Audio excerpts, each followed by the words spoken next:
Isang magandang gabi po sa inyong lahat. A blessed Sunday to all of you, brothers and sisters in Christ. This once again, your brother in Christ, servant of the Lord that will give you the best food that God has already prepared for us this hour. Kaya sa oras nito, mga minamahal ko mga kapatid, ihanda na natin ang ating mga sarili, ang ating mga Bible po, ang ating mga puso. Tayo po ay magpapasalamat, magpupuri, at higit sa lahat, magtutuon ang ating mga pandinig at ang ating mga puso sa kanyang mga salita na ibibigay po sa atin upang tayo ay magkaroon ng katiyakan ng ating biyayang tinanggap mula sa Panginoon. Sabi mo na sa kasama mo, God bless you and a happy New Year. Ganda na natin ang ating mga Bible, mga minamahal. Ayan, nakita ko na si Ate MJ, si Ate Bless, sila Ate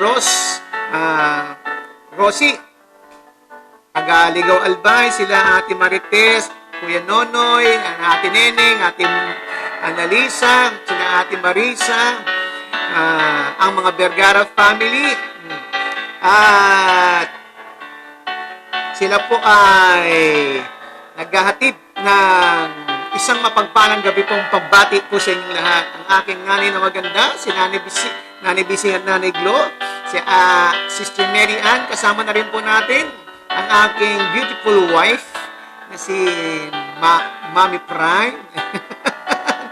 Kasama rin po natin sila Ate Angel, kasama rin po natin sila Ate Dina, sila Ate Bioli, ang Kabanting, ang Yak family, ang Dison family, ang Cargando at De La Cruz family, ang mga kapatid nating mga Guillermo family, ang Paulo family from Ligaw Albay, silang Ate Det from Bacolod, Kuya Johnny, at silang Ate Michelle, si Brother Mabi, si Brother Lito. Kasama rin po natin sila Kuya Aldrin, Kuya Hiner, Nanay Det, Nanay Delia, Nanay Ditas. Yan ang mga kasama natin. At sabihin mo i-text mo na yung iyong kaibigan, ang iyong kapitbahay. Si Kuya Glay, wow! Nasa Papua New Guinea, naka-tune in. At si Ate Base, ang aking magandang inaanak. Ang Fernandez family, kasama rin po natin. Kaya, sa oras na mga ito, yan, sino pa? Sabi ni Ate Marita, good evening po, Tatay Rudy, Nanay Seni. Yung mga Acosta family, Preagrola, Cardinal Mangente, dyan po sila Ate Mayet, sila Nanay Tining, ang mga Saberola family dyan sa Curayao, binabati natin ang isang magandang gabi. Umabol pa si Ate Det. Good evening po, Pastor. Yan. Mga kapatid natin sa Lawaan, Eastern Samar. Batiin natin ang Bonyol family sa pangunguna po ni Pastora Ching, Brother Danny, Brother Denny, si Nanay Gunding, si Sister Elaine at si Pastor Lance. At ang kapatid natin na si Melissa from Singapore. At sa Bakubak naman, Bazay. Ating batiin din ang kapatid natin na sila Tatay Bulting, Nanay Vicky, at si Pastor Ruel Kabirik, ang aking magiting at poging pastor na kapatid dyan sa Bazay. At yung mga kapatid din natin sa Davao, si Ate Tess, Pae, sila Ate Bergie, sila Ate Sean, sila Brother Pepe Peñamante, si Raul Sanchez, yan. At yung mga kapatid din natin sa Digos, yan. Ang mga charismatic sa ilalim po ng Shalom, sila Ate Mary Grace, Brother Michael, Brother Dong from London and Germany. At Malakas na talaga ang signal ni Kuya Obet. Magandang gabi po sa inyong lahat. Mapagpalang gabi po, sabi ni Brother Obet. Kaya yanda na natin yung ating mga Bible. Tayo po ay dadako na sa pinakamasarap na bahagi ng ating pagsasalo-salo, ang kanyang salita. Salita ng katotohanan, ang ating buhay.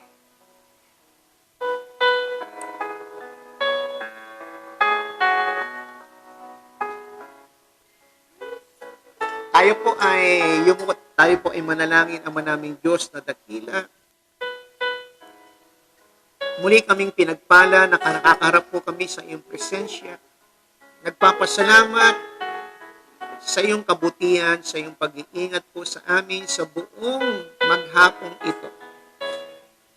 Maraming salamat din po, Ama, na kami po ay bubusugin mo muli ng buhay na walang hanggang pagkain na kailangan po namin. Ang kalakasan, ang kapangyarihan, ang biyaya mo na magagamit mo namin sa pagharap namin araw-araw ng aming mga buhay. Maraming salamat sa iyong paglilinis po sa bawat isa at ang dalangin ko po, Ama, patuloy na ang aming mga pandinig ay buksan at ang aming mga puso ay maliwanagan sa iyong mga salita na puno ng katotohanan. Kami po ay magkaroon ng pangunawa sa kahalagahan ng iyong salita. Kami po ay pagpalain mo po sa iyong mga salita. Pagpalain mo po ang mga kapatid kong nakatune in sa live streaming na ito. Sa pangalan ni Jesus. Amen and amen. Praise the Lord. Ating buksan yung ating mga Bible po sa Acts chapter 17 verse 1 to 9. At nakita ko ang pangalan ng aking balae na si Sister Sister Dita. Ang De La Cruz family, sila Brother Toto. Sila aking manugang na si Annalisa. Yan. At tayo po ay magbukas ng ating mga Bible sa Acts 17 verse 1 to 9. Okay? Yandaan nyo na yung mga Bible nyo. Bago natin basahin, bigyan ko kayo ng brief backgrounder, yung pinag-aralan natin kahapon. At bago lisanin ni Apostol Pablo at ni Silas ang Pilipos, sila po ay nagturo at pinalakas ang mga kalooban ng mga kapatiran. Sila Sister Lydia, sila yung bantay bilangguan at yung kanyang pamilya, mga kapatiran na rin na nakapakinig ng salita ng Diyos at tumanggap sa Panginoon. Yung mga kasama nila Pablo at Silas sa kulungan. Dito nga kapatid, nagsimula ang church sa Pilipos. Bago nga umalis ang mga kapatid natin na sila Pablo at Silas, sila po ay nag-exhort, nagturo, nangaral po sa mga kapatiran at sila ay dumiretsyong tumungo sa lungsod po ng Thessalonica. At sa ating pagbabasa dito, kapatid, sa Thessalonica, itong ating teksto ay nagbibigay po ng pangangailangan natin upang para maunawaan natin ang katotohanan na yung ating mga kasalanan ay napakasama at ito yung kinagagalit ng Diyos na kailangan ng isang walang kasalanan na tagapagligtas para ito ay tubusin yung ating mga kasalanan. At mukhang minsan, hindi natin naiisip na yung ating mga kasalanan ay masama o napakasama. Kaya, sa verse, basahin po natin sa chapter 17, verse 1 to 4. 1 to 9 to, pero ating liritasuhin. Nang makaraan na sina Pablo at Silas sa Amphipolis at Apollonia ay nakarating sila sa Thessalonica. kung saan may isang sinagoga ng mga Hudyo.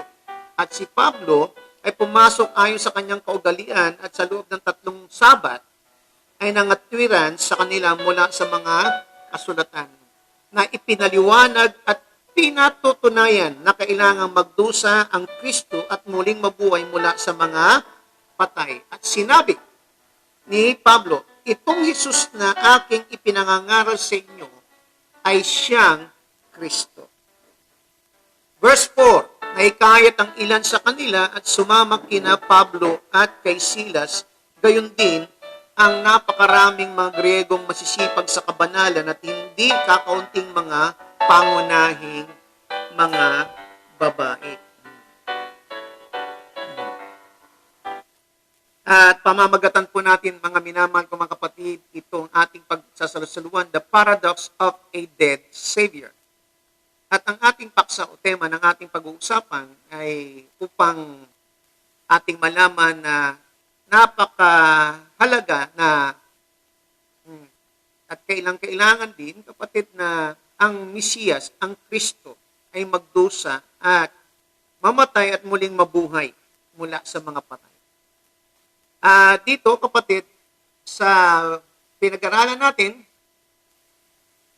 makikita natin ang ating mga sarili sa ating mga dating mga ginagawa. At nawa, ito rin ay magtulak sa atin na yung ginawa ng mga kapatid natin si Pablo at si Silas ay magawa rin natin sa kapanahunan natin sapagkat tayo rin ay naharap sa mga hinaharap ni nila Pablo sa kanilang panahon.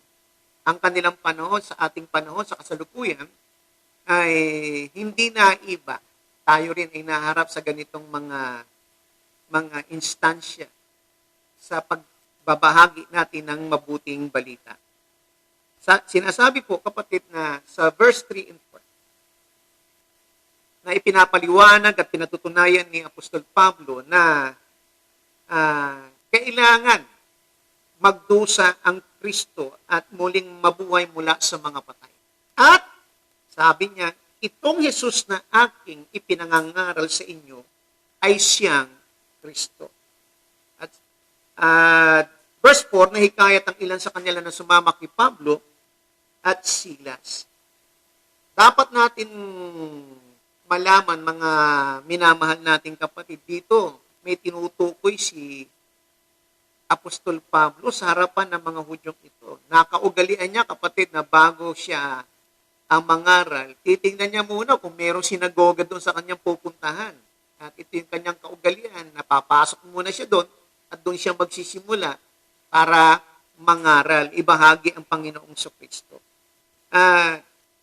Sinasabi po dito, itong ipinangangalan niya raw na Jesus, ito ang Kristo na ipinapaliwanag niya. At masasabi na natin, sabi sa verse 4, ang ilan ay nahikayat. Ang ilan ay nahikayat. Paano nahikayat? Ito pong talatang ito na sinasabi niya na itong Jesus na ito ay siyang pinapangaral ko ay siyang Kristo. At nung nangangaral po ang Panginoong Kristo, sabi niya po sa chapter 17 ng John, verse 3, and this is eternal life, that they know you, the only true God, and Jesus, whom you have sent. Ito ang buhay na walang hanggan, na ang sino man nananalig o nakakilala sa iyo bilang tunay na Diyos at si Jesus na iyong isinugo. Ang buhay na walang hanggan daw ay ang pagkakilala sa tunay na Diyos at kay Jesus na kanyang isinugo.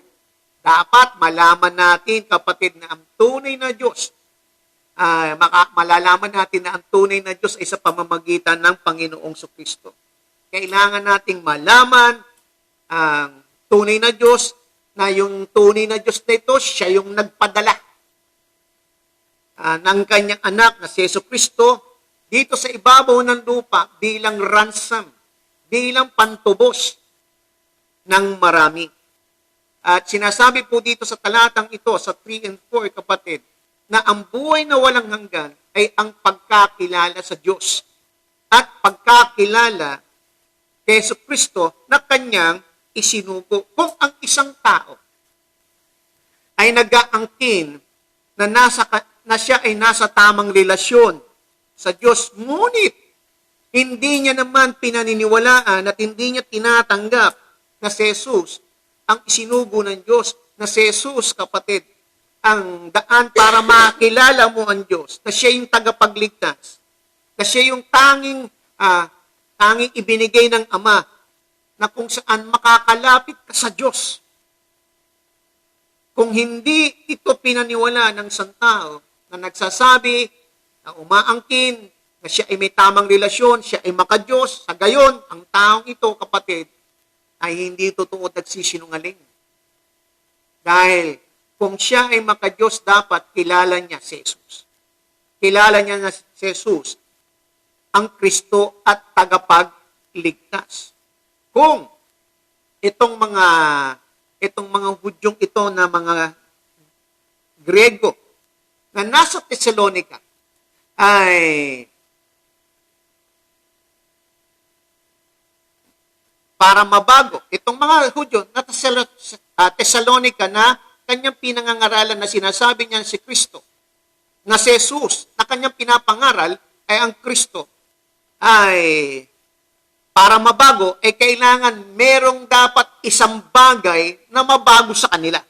Ano yung isang bagay na dapat mabago sa kanila? Yung pananaw nila na ang Mesiyas ay dapat, ang Mesiyas ay merong dapat silang tamang pananaw. Sapagkat yung kanilang pananaw sa Mesiyas, ang kanilang alam tungkol sa darating na Mesiyas, ay isang Mesiyas na sa anyo na katulad ni Haring David. Isang Mesiyas na nakasakay sa kabayo, na isang magiting na mandirigma na magliligtas sa kanila sa pananakop ng at paghahari ng mga Romano sa kanila. Meron silang maling pananaw tungkol sa kung sino ang Mesiyas at kung ano ang kanyang nagawa. Kaya eto si Pablo ngayon, umaharap sa mga Hudyong mga Greciano, mga Grego na ipinangangaral niya na si Jesus, ito yung Mesiyas na kanilang hinihintay. Kailangan mabago ang kanilang pananaw tungkol sa Kristo o tagapagligtas na darating sa kanila. Ang kanilang pananaw, kapatid, ay katulad ng pagiging hari ni David. Pero ito ngayon ang dapat mabago sa kanila. At kung ano dapat ang nilang malaman tungkol sa ginawa ng Mesiyas.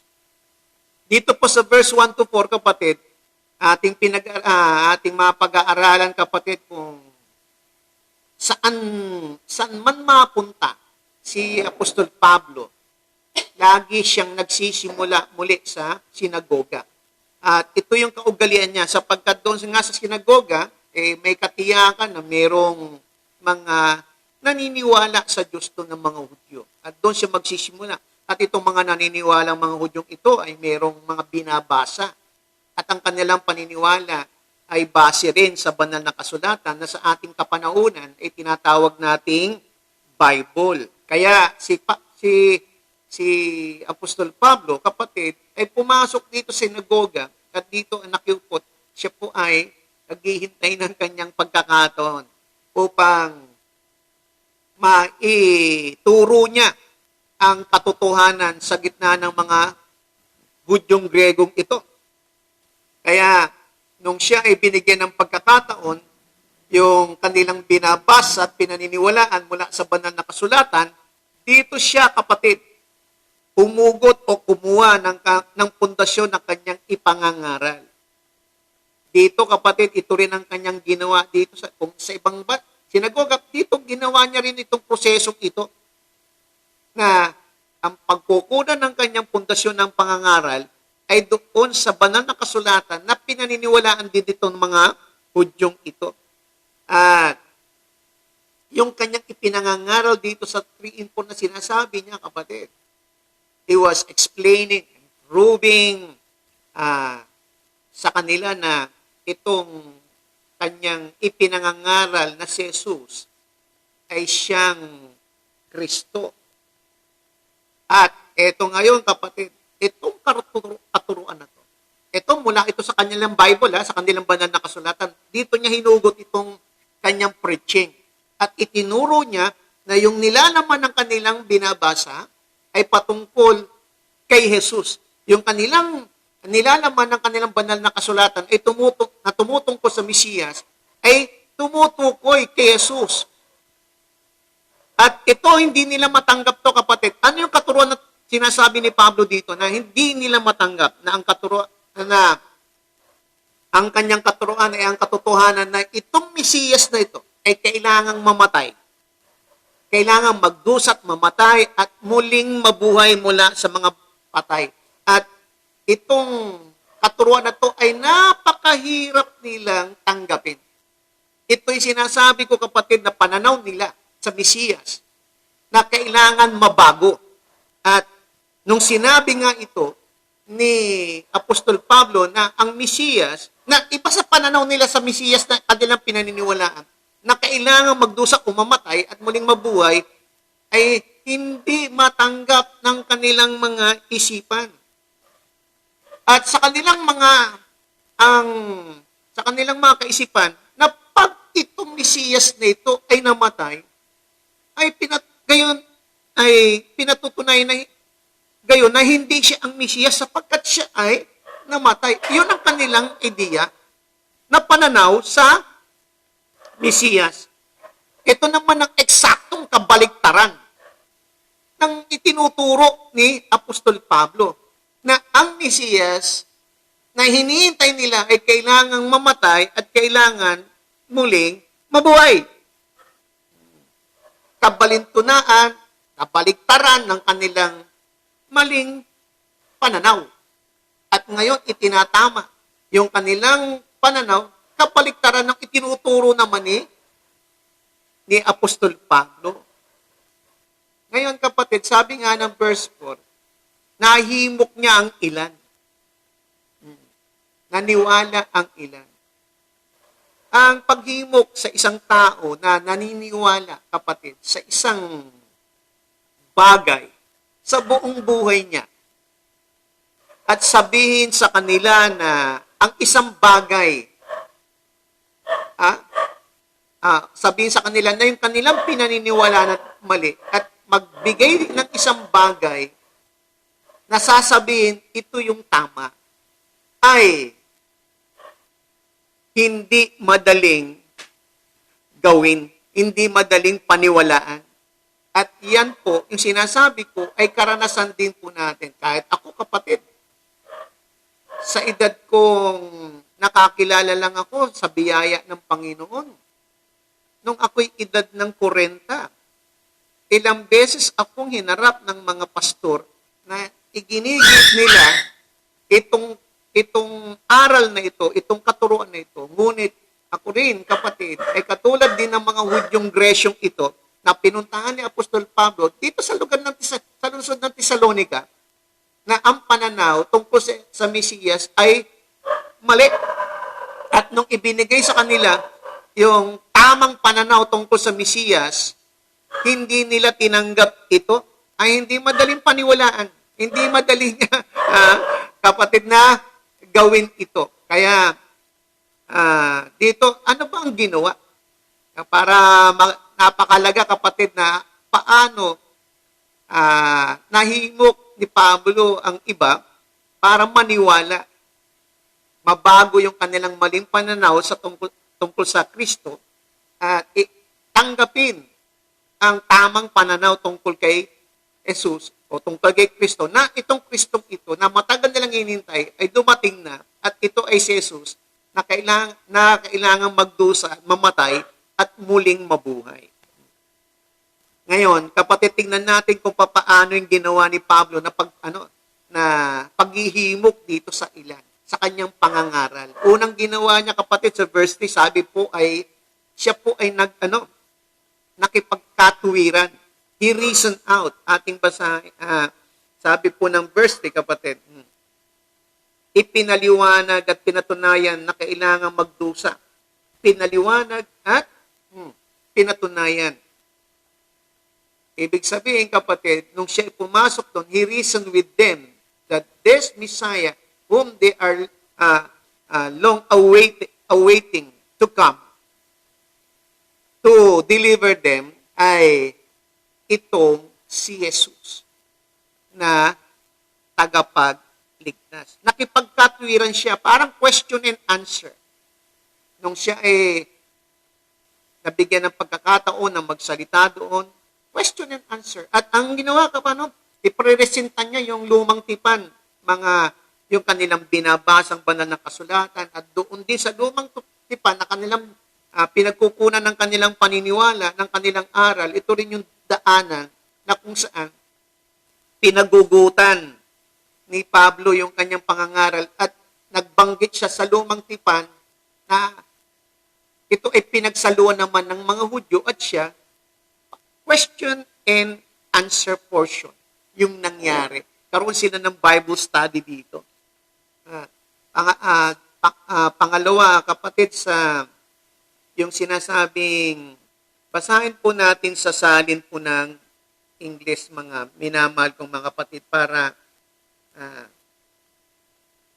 maano natin mabuti kung ano yung ginawa ni Apostol Pablo. Sa verse 3 pa rin, sabi niya, not only he reasoned with them, but also he explained with them. Yung salitang explain, sabi ng Bible, kapatid, ito ay mula sa salitang Grego, to open up. Para mabuksan. Ipaliwanag, ang meaning nito ay para mabuksan. Ang salitang ito na para mabuksan, na ginamit dito ni Lucas, ay ito rin yung ginamit ni Lucas doon sa Luke 24:32 na kung saan sumabay si Jesus doon sa dalawang alagad patungong Emmaus. At habang nagsasalita si Jesus daw, ang sabi nitong mga alagad nung umiwalay na si Jesus, nag-usap yung dalawang alagad, sabi nung dalawang alagad sa isa't isa, tila bagay yung ating puso ay nag-aapoy. Merong isang bagay na nag-aapoy sa ating mga puso. Nung siya ay nakipag-usap sa atin at kanyang binabanggit ang magaganap sa lumang tipan. Ibinukas sa kanila ni Jesus habang kasama nila si Jesus paglalakad patungong Emmaus, binuksan sa kanila ni Jesus yung banal na kasulatan na nagsasabi na kung ano ang magaganap. Dahil ang pinag-uusapan nga, merong malaking balita na si Jesus ay, na yung propeta na sinasabing tagapagligtas ay namatay. At inaasahan nila, kapatid, na itong propetang ito na si Jesus ay magliligtas sa kanila, ngunit hindi nila nauunawaan mabuti. Kaya si Jesus ay sumabay sa kanila sa paglalakad at binuksan niya ang banal na kasulatan sa kanila. Ipinaliwanag niya, hindi niyo ba alam na ito yung sinasabi sa kasulatan? At nung sinasabi, pinapaliwanag ni Jesus ang banal na kasulatan ng fulfillment of the prophecy about Him, kapatid, regarding Him, ay nag-iinit yung mga puso ng mga ito. Merong ibig sabihin, binuksan nung pinapaliwanag. Ganito yung ginawa ni Apostol Pablo. At pangatlo, kapatid, pinatunayan. Hindi lamang, kapatid, na pinaliwanag niya, kundi pinatunayan din ni Pablo na itong kanilang banal na kasulatan na pinanghahawakan, na pinagkukunan ng kanilang aral at katuruan at kanilang pinagkakatiwalaan na nagsasabi sa kanila mula sa propeta, hinihula na darating sa kanila ang Mesiyas. At ito ang pinatotohanan naman ni Pablo. Na kung ano man yung sinasabi ng banal na kasulatan sa lumang tipan, lahat ng sinasabi ng kanilang banal na kasulatan ay totoo. At ngayon, yung binabanggit ko ngayon, sabi ni Pablo, yung binabanggit ko ngayon sa inyong harapan, ito yung katuparan na ginawa ni Jesus. Na siyang nagpapatotoo, na siyang Kristo na matagal niyong hinihintay. At itong si Jesus, siya ang Kristo na perpektong tumupad sa iniuhula ng mga naunang propeta sa lumang tipan na inyong hawak at pinaniniwalaan. Na hindi nakipagkatwiran siya, talastasan siya, pangalawa, pinaliwanag niya, kapatid, pangatlo, pinatunayan niya, doon din sa kasulatan. Sa Bible din nila sa lumang tipan. Pang-apat, kapatid, pagkatapos niyang makipagtalastasan, ipaliwanag ito, at patunayan ito sa banal na kasulatan, ipinuklama niya, nag-preach siya ngayon, kapatid, na itong Kristong ito, itong Jesus ito na pinangangaral ko, siya, this Jesus whom I proclaim before thee, sabi niya, before you, is the Christ. Na hindi lamang siya nagturo, kapatid, hindi lamang siya nagpaliwanag, pinatutuhanan niya, kapatid, at nag-preach pa siya. Tingnan niyo po yung paano niya na ibahagi sa ganitong mga tao na nakandado ang isipan. Paano niya naisingit itong mabuting balita tungkol kay Jesus na siya ang tunay na tagapagligtas. Pinapaunawa sa atin, kapatid, yung pamamaraan ni Pablo para makahikayat ng mga kaluluwa sa paanan ng Panginoong Jesucristo. Nais niya na ipaalam sa kanila na ang kanilang pinaniniwalaan ay hindi alamat at mitolohiya. Na yung ipinangako ng Bible na pinaniniwalaan nila na tungkol sa Mesiyas ay itong Jesus na ipinako sa krus.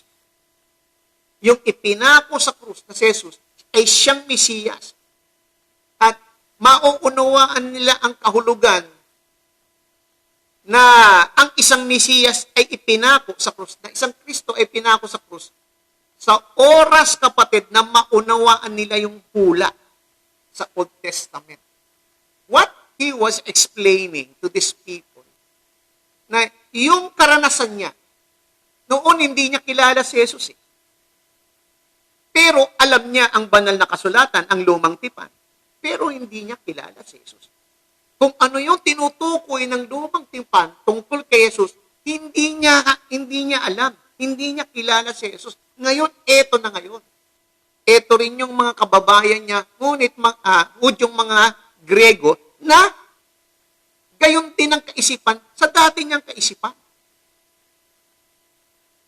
Na ipinapaliwanag niya ngayon kung yung ganap na kahulugan na sinasabi ng banal na kasulatan, mauunawaan nila ito na si Jesus, siya ang Mesiyas. Si Jesus, siya ang Kristo. Siya ang tagapagligtas.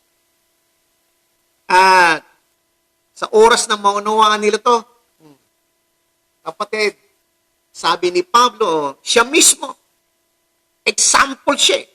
Siya yung isang Ebreo na alam lahat ang banal na kasulatan.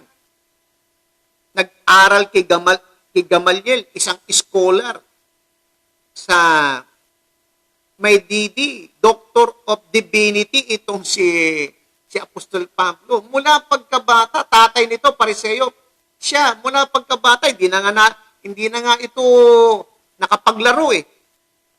Hindi niya na naranasan ang pagiging bata sapagkat ito, Dinagay na siya ng kanyang magulang sa pag-aaral ng banal na kasulatan. Siya ay isang page. Pag sa atin, sa Kristan, pero itong hindi sa Kristan, yung tumutulong lang sa sa harapan ng altar, sa pare. Pero pag sinabi sa kanila, page kapatid, ito, nag-aaral ng Bible, nag-aaral ng banal na kasulatan, ng scripture. Si Pablo to, hindi na nga nakapaglaro eh. Alam niya nga, pero alam niya yung scripture, hindi niya kilala si Kristo. Hindi niya alam na yung tinutukoy ng alam niya ay si Kristo. Hindi niya nakita yun. Salamat, si Kristo ay nagpakilala sa kanya. Si Kristo, si Jesus, kapatid, ang siyang nagbukas ng kanyang mata sa katotohanan. Sabi nga po ni Apostol Pablo, 2 Corinthians chapter 4, verse 5. Sabi ni Apostol Pablo, 2 Corinthians chapter 4, verse 5, sapagkat hindi namin pinangangaral sa inyo ang aming sarili, kundi si Kristo Jesus bilang Panginoon at kami ay inyong mga lingkod dahil kay Kristo, sapagkat ang Diyos ang nagsabi, magdingning ang ilaw sa kadiliman na siyang tumatanglaw sa aming mga puso upang magbigay liwanag sa pagkakilala sa kaluwalhatian ng Diyos sa mukha ni Hesus Kristo. Let light shine upon the darkness. Ang sabi ng Diyos upang tumanglaw sa mga puso at makita ang kaluwalhatian ng Diyos sa mukha ni Hesus Kristo.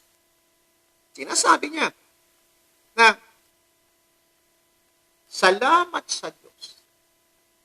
Sa chapter 9 ng Damascus experience ni Pablo, nagpakilala. And from that point, kapatid, nung nagpakilala si Jesus kay Pablo, binuksan niya ulit ang lumang tipan.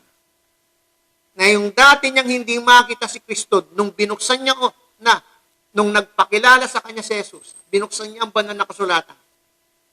Nakita niya na ang lahat ng tinutukoy sa banal na kasulatan na isinulat sa kautusan at sa ng mga propeta ay tumutukoy kay Jesus. At dito kapatid, dito rin sa dito sa binasa natin 2 Corinthians chapter 4 verse 5. Tingnan mabuti kung paano pinaliwanag ni Pablo kung sino si Jesus. At ito yung buhay kapatid na lahat dito pinapakita niya na si Jesus na tinutukoy na hinahanap nilang Mesiyas, ito ay mula sa banal na kasulatan. Siya ang tinutukoy. Ano pinupunto ko dito kapatid? Magbasa tayo ng Bible. At paano niya isinir yung hindi niya, dito sinasabi niya dito sa 2 Corinthians chapter 4 verse 5, hindi niya sinir yung opinion niya. Hindi niya sinir kapatid, o hindi siya nag-share sa pamamagitan ng human wisdom. Hindi niya ginamit yung karunungang panglupa, pangtao, yung kanyang sariling karunungan, kundi pinaliwanag niya kung sino si Jesus sa pamamagitan ng banal na kasulatan. Pinapaliwanag niya sa atin, kapatid, sa pamamagitan ng banal na kasulatan, lumang tipan, kung sino si Jesus. Sa atin naman ngayon, ipinapaliwanag ng Bible sa atin kung sino si Jesus. At dito natin makikita yung pananaw ni Pablo tungkol sa banal na kasulatan. Nagbibigay din sa atin na kung paano pinapahalagaan ni Pablo yung banal na kasulatan, yung Bible, dapat ganito rin ang pananaw natin sa ating panahon. Tayo na tinatawag natin ang ating mga sarili na mga Kristiyano, ganito yung ating view regarding the Bible. Ayon nga kay Pablo, kapatid, ang Bible ay isang lugar na mapagkukunan mo lahat ng mga tanong mo sa buhay. Mapagkukunan mo ng sagot ng lahat ng tanong mo sa buhay. Para sa kanya, he believed that the Bible is the authority, clarity, and the sufficiency. The Bible itself is authority, clarity, and sufficiency. Kasapatan na to.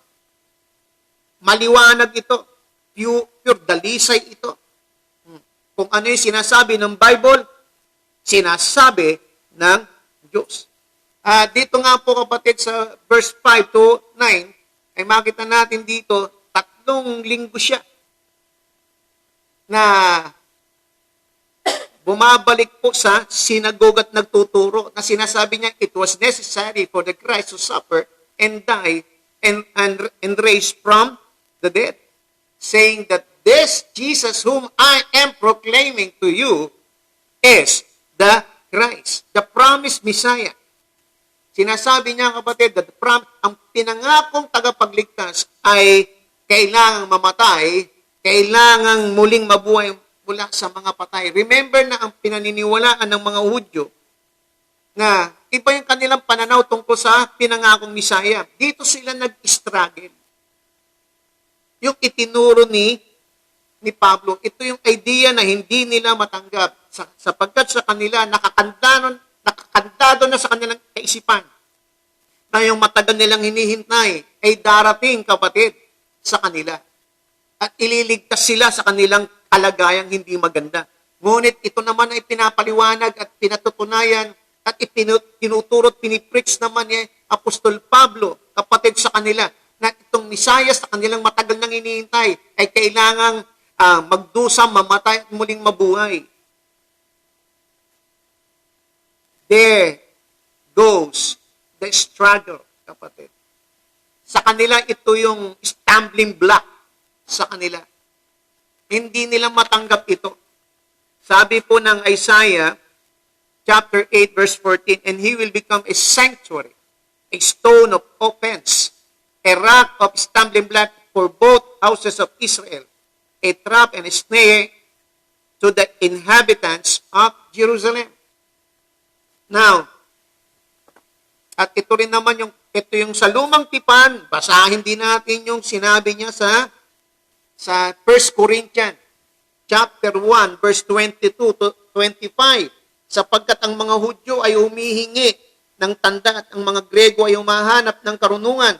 Subalit ipinangangaral namin ang Kristo na pinako sa krus na isang katikisuran sa mga Hudyo at kahangalan sa mga Hintil. Ngunit sa kanila, ang mga tinawag, maging mga Hudyo at ang mga Grego, si Kristo ang kapangyarihan ng Diyos at karunungan ng Diyos, sapagkat ang kahangalan ng Diyos ay higit na matalino kaysa mga tao at ang kahinaan ng Diyos ay higit na mas malakas kaysa tao. Yung tinutukoy dito, kapatid, na ipinako sa krus. Hindi nila matanggap, kapatid, na yung ipinako sa krus, yung ideyang yun na ang Mesiyas ay mamamatay sa krus, sapagkat yung ipinako sa krus ayon sa Deuteronomy chapter 21 verse 22 to 23 na ang mga kriminal, ang parusa dito ay ipapako ay ibibiting sa puno, ipapako sa kahoy. Yun ang parusa sa mga kriminal. Ito ang sumpa, kapatid. Na kaya hindi nila matanggap na ang kanilang Mesiyas ay mamamatay sa pamamagitan ng pagpapako sa krus, sapagkat ang pagpapako sa krus ay simbolo ng pagiging isang kriminal at karumal-dumal na tao. At sa kanila, ito ay sumpa, ang krus. Kaya nga sa kanila yung krus, sumpa. Tinutukoy naman dito ni Pablo, sumpa ito para sa mga napapahamak. Hindi naniniwala, stumbling block. Pero sa mga naniniwala, ito ay kapangyarihan ng Diyos na magliligtas sa kanila. Sabi ng verse 18. Ngayon, sabi ng verse Galatians chapter 3, ito rin sabi ni Apostol Pablo sa kanyang sulat sa taga-Galacia, Kabanata 3, talata 13. Si Kristo ay naging sumpa na para sa inyo, sabi ni Pablo, para sa kanyang pagiging sumpa, kayo naman ay makalaya sa inyong kalagayan. Ito yung paraan na kung saan binayaran niya ang inyong kasalanan. Sinasabi sa Galatians chapter 3, verse 13. Ating bigyang basa. Basahin natin ang yung direction. Sinasabi ni Apostol Pablo, tinubos tayo ni Kristo mula sa sumpa ng kautusan nang siya'y naging sumpa para sa atin. Yes, it is a curse when a person die hanging on a tree. Pero sabi ni Pablo, ito yung paraan na ginawa ng Diyos na ang isang taong walang kasalanan na tagapagligtas ay mamatay sa puno. Ipako sa krus. At ito yung paraan na ginawa ng Diyos na ikatutubos para ang mga tao ay maalis sa sumpa ng kautusan. Walang sino man na tao sa ibabaw ng lupa ang nakasunod sa kautusan. Sa 10 utos na ito, walang sino mang tao ang nakasunod dito. At sinasabi ng kautusan, pinapakita ng kautusan, ang kasalanan. Hindi nagpapakita ang kautusan ng pagliligtas, ng pagpapawalang sala. Ang ipinapakita dito ay ang pagkakasala. Kaya, kapatid, ang dala ng kautusan sa sino mang lumabag dito ay sumpa, kamatayan sa krus. Yun ang idea ng mga Hudyo. Pero sa ating mga nananampalataya, ito'y kapangyarihan ng pagliligtas ng Diyos sa atin. At yun ang kailangan mabago ni Pablo, kapatid. Kaya anong pinupunto dito, mga minamahal kong mga kapatid? Itong 5 to 9 na to na binabasa natin, itong mga Hudyong ito, marami sa kanila hindi naniwala. Mas gusto nilang magtrabaho para sa kanilang kaligtasan at magpatuloy sa sistema nilang pamumuhay kaysa kaysa paniwalaan nila yung katotohanan na pinangangaral ni Pablo. Nakakandado sila sa sistema ng religion nila na ayaw nilang bitawan at ayaw nilang maniwala sa katotohanan na pinangangaral ni Pablo. Hindi na ako lalayo. Ako to eh. Ito yung dating buhay ko at marami sa atin, kapatid, na ganito. Di kandado at may katwiran pang, kapatid, na ito na yung aking nakagisnan, dito na ako nagkatahid, dito na ako mamamatay. Itong paniniwala akong ito. Salamat sa Diyos, kapatid, itong mga Hudyo, merong binabasa. Sa atin, hindi tayo nagbabasa. Salamat sa Diyos. Tulad ni Apostol Pablo, nagpakilala ang Diyos sa atin. Nakakita niya tayo, kinahabagan tayo ng Diyos. Dati tayo nakakandado, ngayon ayaw na. Dati allergic tayo sa Bible. Pag sinabing Bible, iba ng reliyon. Yan yung idea natin. Samantalang dito nag-aaral, dito pinagkukunan ang turo ng Panginoong Kristo. Andito lahat ang turo ng Panginoong Kristo. Siya ang tinutukoy sa banal na kasulatan. Siya ang tinutukoy sa Old Testament. Siya ang tinutukoy sa New Testament. Kaya lang, tayong mga Diyos, tayong mga Katoliko dati, kapatid, ay hindi nagbabasa ng Bible. Pag nagbasa tayo ng Bible, itinuturo, binibilang natin tayo iba ng reliyon dahil born again na tayo. Kailangan din natin ma-born again. Iba yung pananaw natin na mali tungkol sa born again. Ngayon, tinatama sa atin na hindi ito isang reliyon. Hindi ito sistema ng isang reliyon. Ito ay isang event. Ito ay isang miraculous event na tinatawag nating we need to be born in the Spirit. Isang tunay na relasyon sa Diyos na magbubunga ng pagbabago sa buhay natin. Faith without works is dead. Faith without a life change is dead. Ang sinasabi. Kaya ito, mas gusto nila, kapatid, na magtrabaho. Yun ang kanilang paniniwala, na kaya nilang iligtas yung kanilang sarili sa pamamagitan ng kanilang paggawa ng mabuti, sa kanilang mga ritual, sa kanilang mga seremonyas. Na ito yung daan para maligtas. Pero ang mga nanalig sa Panginoon, ito, tinuturo ni Pablo, yung paniniwala kay Jesus, na siya yung tagapagligtas. Siya yung Panginoon na tagapagligtas. Ito yung paraan para makapasok sa langit. Binabago yung ating pananaw. Kung makatagpo tayo, nakakatagpo tayo ng mga tao na katulad ng ganito sa lahat ng oras na may mga sistema, kapatid, na paniniwala na mali. At kailangan natin silang bigyan ng katwiran, ipaliwanag sa kanila, patunayan sa kanila, at ipangaral sa kanila si Jesus na ayon din sa Bible. Explain natin, kapatid, na mula sa Biblia na itong katotohanan ito. Hindi tayo nagsasalita, hindi tayo nangangaral, hindi tayo nagbabahagi ng sarili nating mga salita, kundi ito ay mula sa Bible. At hindi lang ito, kapatid, trabaho ng pastor. Ito, kapatid, ay trabaho ito ng lahat ng tinatawag niya ang kanyang sarili na Kristiyano. Explain natin si Kristo na siya ay namatay at muling nabuhay.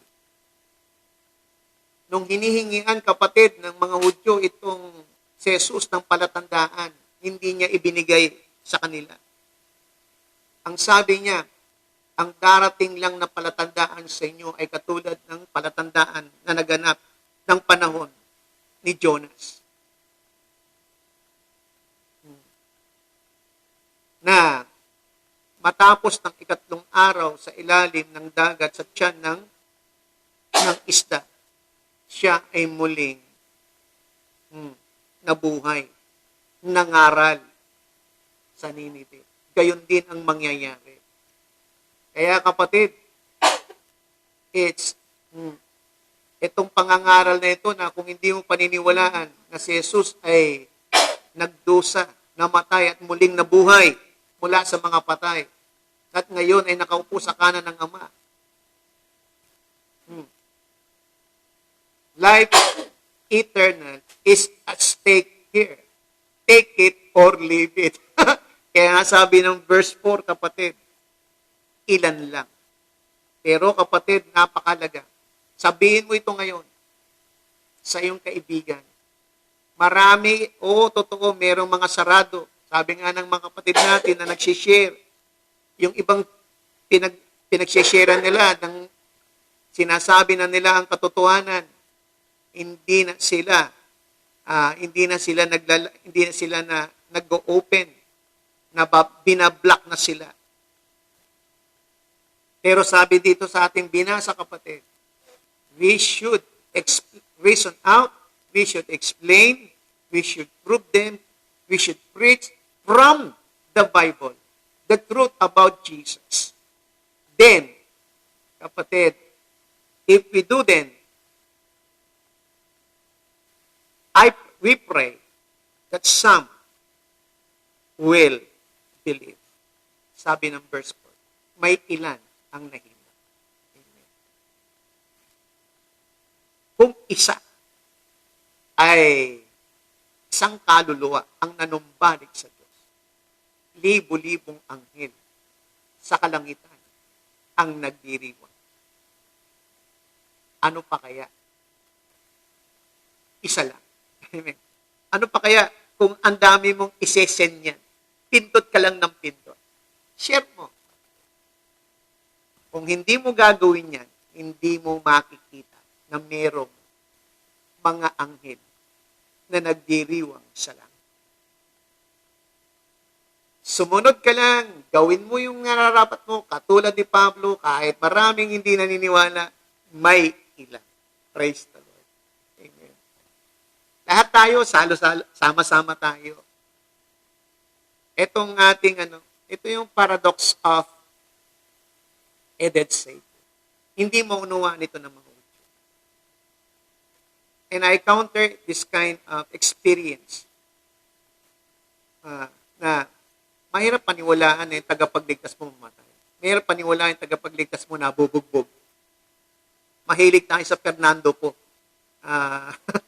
Fernando po, what we call that na pag-iisip.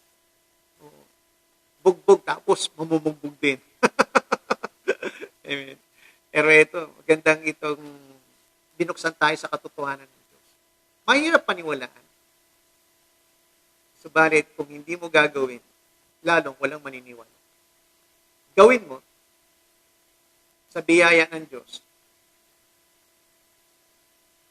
may ilan. At kung ilan, yung sinasabing ilan ng Bible, hindi natin alam kung gaano karami yan. Amen. Para sa kapurihan ng Panginoon. Oh, hallelujah. Tayo po ay manalangin na at maraming salamat po aming Ama sa kagalakan at kaliwanagan ng iyong salita. Bibigay sa amin ng lakas na patuloy na kami po ay magbahagi ng katotohanan mula sa iyong kasulatan, sa Bible po, na ipahatid po namin ito sa aming mga kapatid, na bagamat hindi madali, ngunit ikaw sa biyaya at pag-ibig mo, ikaw ang aabot sa mga taong ito at magliligtas sa kanila. I thank you, Lord, na this will convict these people of yours to go out to make disciples and baptizing them in the name of the Father, the Son, and the Holy Spirit, and teaching them everything that they have taught, they have learned from you, from the Bible. At sabi mo, sasamahan mo po sila hanggang sa dulo ng daigdig na ito. I thank you for your grace, thank you for your glory, Father, in Jesus' name, amen and amen. At sa araw ng bukas, ako na naman ang inyong makakasama, loobin ng Panginoon. At mamayang alas 9, susunod na po si Brother Dong Regine Pangilinan sa Baya, London. Streaming. At sa araw ng bukas, makakasama nyo ulit. May part 2, yung ating kapatid na masipag, si Ate Marites Ramirez, alas 5 po ng umaga. What the Bible says, God says, just explain, prove, preach from the Bible that Jesus has risen from the dead and is now seated at the right hand of the Father, interceding in your behalf and for those people that you are interceding ay kanyang iligtas for the glory of God. God bless po.